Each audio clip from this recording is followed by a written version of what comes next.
Ibintu biro bikuru by'uburimye n'ubworozi ari Muyinga murabona barerekana ingene bari ku kivi kugira ngo dushobore kugira uko amahoro ahera mu nda. C'est la sécurité alimentaire qui est la première qui est d'obédience. C'est le PPA Muyinga.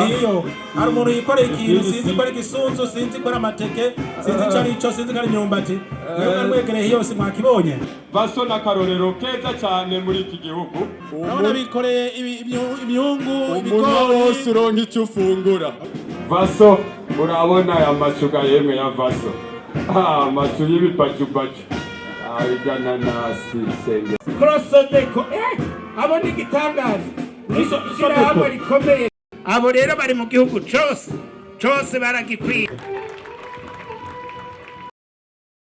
Assurance bike ngo niyo assurance ya mbere iri hano ingoga mu gihe wagize impanuka. Oya ngo ni gitangaza bike yaje gitsiyeko aba basore bavuga bati ntibitosubira gukunda ko abantu baza baradutorera mu gutoba umutekano haba ni comité mixte de sécurité honorable murabona abanana gasonga mumva